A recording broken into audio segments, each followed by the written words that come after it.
breaking news on the investigation into the January 6th assault on the Capitol. CBS News and the Washington Post have obtained White House records of President Trump's activities that day, and they reveal a nearly 8-hour gap in entries in his call log and his daily diary. This gap raises big questions about what the president was doing at the time and whether he was using a so-called burner phone, maybe a couple of them. Those are disposable and untraceable. Chief Election and Campaign Correspondent Robert Costa, this is his reporting, along with Bob Woodward of the Washington Post. And Robert joins us now. Bob, good to see you. You break another big story here. Good morning. Good morning. We have obtained 11 pages of internal White House records from the day of the attack that were turned over to the January 6th committee. They show for the first time a detailed and official account of Trump's phone calls and behind-the-scenes activities that day. They also notably contain a gap in the official records during the assault. Something is missing, since the gap stands in contrast to extensive public reporting about his calls at the time. As chaos engulfed the Capitol building on January 6th, President Trump spoke repeatedly on the phone with allies and supporters, some of whom urged him to put an end to the violence. But none of those calls are reflected in the 11 pages of those White House records for January 6th given to the House Select Committee. There is a massive 7-hour and 37-minute gap in calls from 11:17 a.m. to 6:54 p.m., which includes the most violent period of the attack.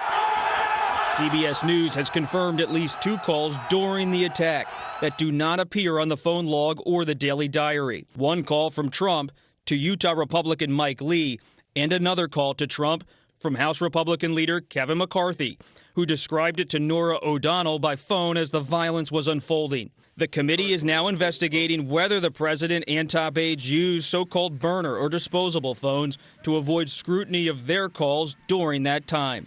The logs do show several incoming and outgoing calls on the morning of January 6, including from Rudy Giuliani and former President Trump's chief strategist, Steve Bannon. At 8:37 a.m., Trump spoke with Bannon, who sources say told him to call Vice President Mike Pence and urge him to block certification of the election. Trump later did phone Pence, failing to persuade him. But that call is not listed in the records. There is a listing at 11:17 a.m. The president talked on a phone call to an unidentified person. CBS News has learned the Pence call was in that time frame. There's also a lengthy gap in records of the former president's movements during the attack, as recorded in his daily diary. At 1:21 p.m., the records note the president met with his valet. That notation signifies the president's return to the Oval Office from the rally. The next entry isn't until 4:03. The president went to the Rose Garden, it reads, where he participated in a video message to supporters. This was a fraudulent election, but we can't play into the hands of these people. We have to have peace. So go home. Bob Woodward said uncovering former President Trump's actions in those nearly 8 hours will be a key part of the committee's investigation. These records seem to have disappeared. This is the day when they are protesting the January 6th effort to certify who's president. And the certification was that Joe Biden won. And 1,000 people attacked the Capitol right at that time that there's this gap. Who was he talking to? What was he doing? Last night, Trump said in his statement, quote, "I have no idea what a burner phone is. To the best of my knowledge, I have never even heard the term," end quote. A Trump spokesperson said that Trump had nothing to do with the records and assumed any and all of his phone calls were recorded and preserved.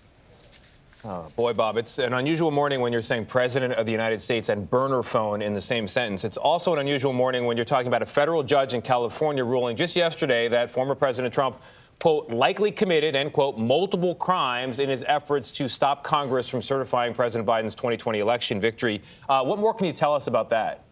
Tony, it's a very serious statement. Judge David Carter ruled that he found it, quote, more likely than not, unquote, that Trump and his legal advisor, John Eastman, engaged in criminal conduct as they pushed Pence in Congress to hold off on certification.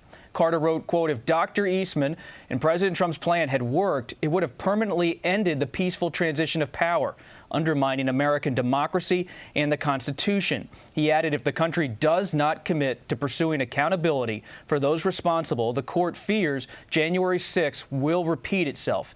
In a statement, Eastman's attorney said his client has an unblemished record as an attorney and disagrees with the judge's findings. The investigation continues at least until the midterms. Bob, thank you very much. Thank you.